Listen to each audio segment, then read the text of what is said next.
Cuando hablamos de universidades, yo diferenciaría claramente entre universidades públicas y universidades privadas. Las universidades públicas, bueno, pues los que trabajamos allí, muchos somos funcionarios, cobramos de los impuestos de la gente y somos totalmente independientes, o deberíamos de ser totalmente independientes. No nos pueden echar, por lo tanto no deberíamos de tener miedo a hablar libremente sobre ciencia, que es lo que hacemos. En las universidades privadas la cosa cambia. Esto podría explicar por qué, entre otras cosas, se está impulsando en Andalucía más las universidades privadas que las públicas, últimamente desde el gobierno andaluz. Entonces, para mí es clave que haya un tejido rico de universidades públicas en todo el Estado, ¿no? Porque hacemos, creo, un papel muy importante tanto en investigación como en docencia desde una perspectiva totalmente independiente.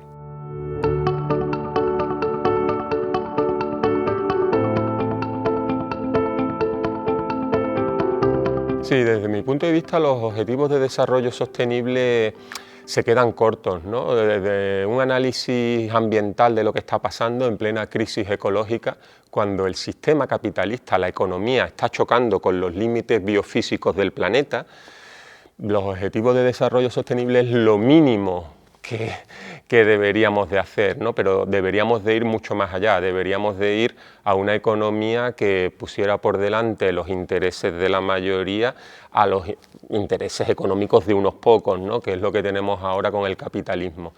El capitalismo se basa en el crecimiento continuo y acelerado, y un subsistema, porque el capitalismo está dentro del planeta Tierra, el planeta Tierra no crece y sin embargo la economía capitalista no para de crecer de manera continua y cada vez más rápido, de manera que llega un momento que está chocando y eso se ve en el agotamiento de algunas materias primas, como pueden ser el petróleo, que el petróleo barato se está acabando, o como pueden ser los residuos, por ejemplo los gases de efecto invernadero por la quema del petróleo que están provocando el cambio climático, de manera que los objetivos de desarrollo sostenible sí, habría que haberlo llevado a cabo hace ya décadas, pero es solo el principio.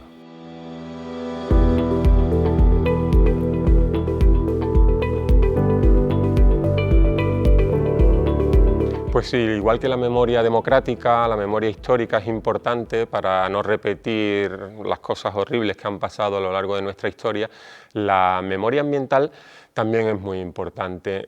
Con el tema de la contaminación de las minas con metales, que la sufrimos en muchas zonas del planeta y también en muchas zonas de España, se ve claramente. Hay estudios, por ejemplo, de antropología de compañeros de la Universidad de Sevilla que estudian archivos y ven como cuando empieza la minería industrial en la faja pirítica ibérica, que va desde Sevilla hasta Huelva, bueno, llega realmente al sur de Lisboa. Cuando empieza la minería a mitad del siglo XIX en estas zonas del sur de la península ibérica, hay muchas protestas porque se están contaminando los ríos, porque el ganado no puede beber donde bebía, porque se está perdiendo la pesca en la desembocadura de los ríos contaminados por las minas.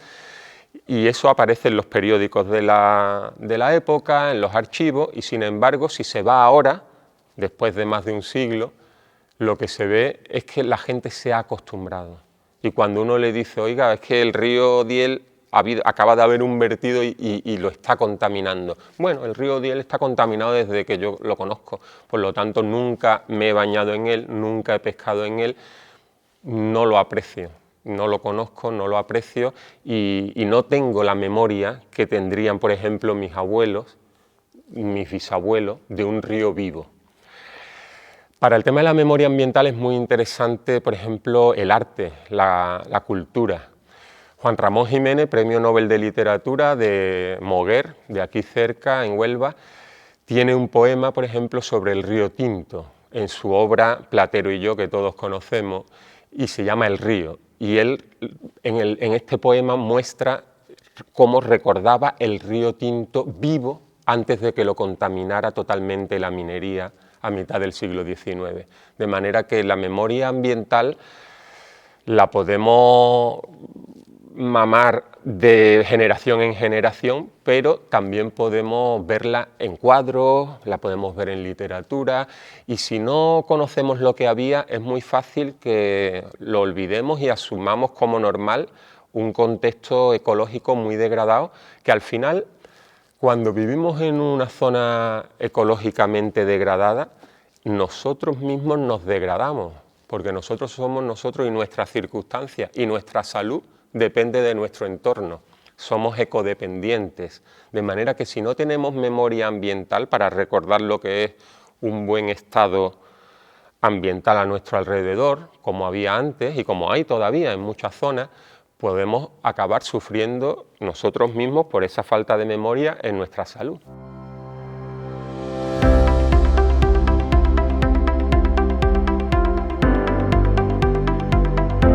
Bueno, conocemos desde el punto de vista de la ecología, conocemos bastante bien cómo funcionan los ecosistemas y ha llegado un momento que podemos manipularlos, por ejemplo, a través de restauración ecológica y podemos volver atrás, quizás no volver exactamente a lo que había, pero sí podemos mejorar mucho la calidad ecológica de un ecosistema degradado.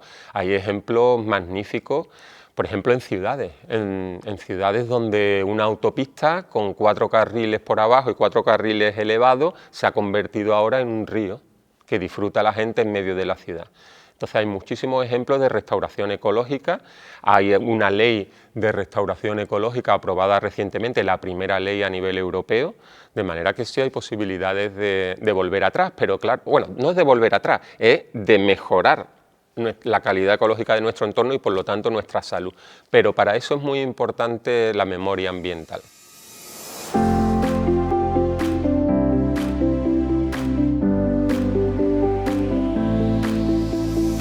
Bueno, el río Guadalquivir, muchas veces en Andalucía no hace falta decir, por ejemplo, Coria del río, Puebla del río, no hace falta decir qué río, porque es el Guadalquivir, todo el mundo lo sabe, es la arteria principal de Andalucía y alrededor del río Guadalquivir hay decenas de miles de puestos de trabajo relacionados con la agricultura, por ejemplo el arroz y otros muchos cultivos, relacionados con la ganadería que va pastando a lo largo del río, sobre todo cabras, ovejas, relacionados con el turismo de observación de la naturaleza, con el turismo gastronómico, relacionado con la pesca, muy importante. El río Guadalquivir es clave para la pesca en todo el Golfo de Cádiz. En el río Guadalquivir crían y engordan, por ejemplo, los boquerones, que después se pescan en el Golfo de Cádiz y otras muchas especies.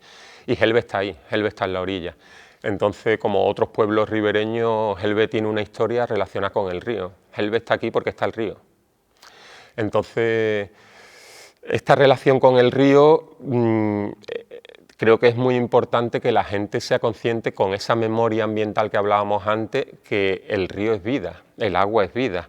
Y entonces, si tenemos un río bien conservado, tendremos salud y tendremos empleo. Si el río se degrada, como se está degradando en estos momentos por vertidos mineros, pues entonces vamos a perder salud y vamos a perder empleos.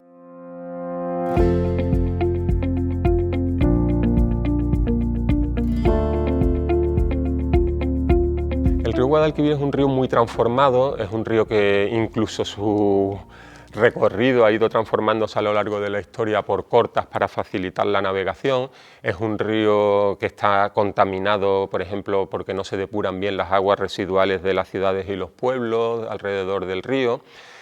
Es un río que está experimentando la subida del nivel del mar debido al cambio climático, de manera que poco a poco se va transformando más en un brazo de mar que en un estuario, porque aquí en Gelbe estamos en el estuario, estamos en la zona del río afectada por las mareas. Aquí todos los días en el río la marea sube y baja 2 veces al día. Entonces estamos en una zona muy dinámica, que está cambiando y últimamente está especialmente amenazada por los vertidos mineros de metales pesados al Guadalquivir. Estos vertidos llevan produciéndose desde 2008-2009, desde la mina de cobre Las Cruces, que está a unos pocos kilómetros aguas arriba de Gelbe, donde estamos, en la zona de La Algaba, que es otro pueblo ribereño. Ahí está la tubería de la mina Cobre Las Cruces, que lleva virtiendo metales al río Guadalquivir. Es muy interesante este problema de la contaminación minera en el Guadalquivir porque tanto las empresas mineras, porque ya hay autorizados 2 nuevos vertidos, uno segundo de Cobre Las Cruces, que lleva virtiendo desde 2008-2009, y la reapertura de la mina de Aznalcóllar, famosa por el desastre del 98, cuando se rompió una balsa, que también vertiría al río Guadalquivir. Y es muy interesante porque las empresas mineras y el gobierno andaluz, la Junta de Andalucía, ha asumido que los metales, según ellos, cuando llegan al río Guadalquivir, van disueltos en el agua del vertido, después de una depuración insuficiente, y esos metales disueltos se diluyen en un mayor volumen de agua en el estuario del río Guadalquivir y acaban saliendo, según la mina y según la Junta de Andalucía, fácilmente al Golfo de Cádiz, y en el Golfo de Cádiz parece que se diluyen aún más en el océano y desaparecen.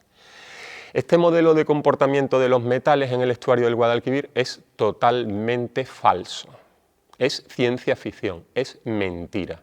De manera que las autorizaciones de vertido se han dado con un modelo de comportamiento de los metales totalmente falso. Y eso lo dice un experto en esto y cualquier persona que sepa cómo se comportan los metales en un ecosistema acuático.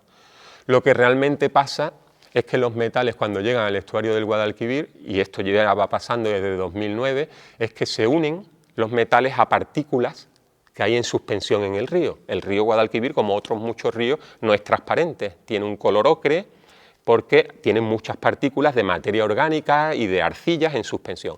Los metales se unen a esas partículas y aquí, en la zona interior del estuario, domina la sedimentación, de manera que esas partículas normalmente van al fondo del río.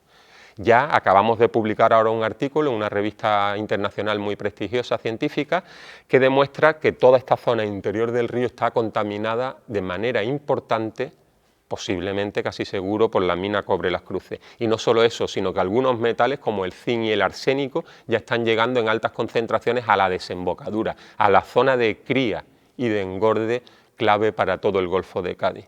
De manera que tenemos un problema muy importante, porque ya tenemos contaminación grave en el río Guadalquivir por metales, y si se llevasen a cabo los 2 nuevos vertidos que comentaba antes, de la mina de Cobre Las Cruces y de Aznalcóllar, el problema actual se podría multiplicar al menos por 10, según los volúmenes de vertido. Esto podría llevar a la destrucción de decenas de miles de puestos de trabajo. La mina dice que crea empleo por 20 años, que es lo que duran los proyectos mineros, y crean muchísimos menos empleos de los que podría destruir.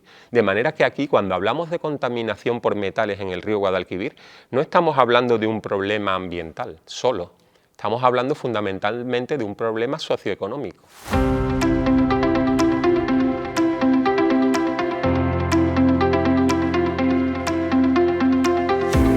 Sí, hay muchos retos en los ríos. Desde el punto de vista de la ecología, yo creo que es clave la participación social que haga que la gente decida sobre qué se hace en el río, que ellos disfrutan, que ellos explotan de manera sostenible, por ejemplo, con la pesca. Creo que es muy importante que esta participación social lleve a una gestión integrada, porque muchas veces hay muchas administraciones públicas y es como cuando ocurrió la Dana. ¿Quién es el responsable en Valencia, ¿no? ¿Quién es el responsable tal? Bueno, pues debería de haber, desde mi punto de vista, en muchos ríos, un órgano que integra a todas las administraciones competentes y se haga una gestión integrada. Otro de los retos para la gestión fluvial, y sobre todo en los ríos cercanos ya a los mares y océanos, es el tema del cambio climático y la subida del nivel del mar, que no nos estamos preparando adecuadamente, que el mar está subiendo muy rápido y acelerándose, y muchos de los pueblos que viven en las zonas costeras y a lo largo de los estuarios van a quedar bajo las aguas a finales de siglo. Hay que adaptarse a lo que está pasando. Y después también la biodiversidad, la conservación de la biodiversidad, que al final es riqueza, es capital natural. Por ejemplo, en el río Guadalquivir teníamos esturión y había fábricas de caviar en el río Guadalquivir. Y ya hemos perdido el esturión. Ahora tenemos un problema gravísimo de invasiones biológicas en muchos ríos. Por ejemplo, aquí tenemos la invasión del siluro, un pez que puede llegar a 2,5 metros, a vivir 70 años y que es un pez piscívoro, que se alimenta de otros peces y también de aves. Y esto está provocando, bueno, la merma de los peces autóctonos. Entonces hay muchísimos retos, pero sobre todo yo creo que es muy importante implicar a la población local y una gestión integrada con todas las administraciones públicas remando juntas.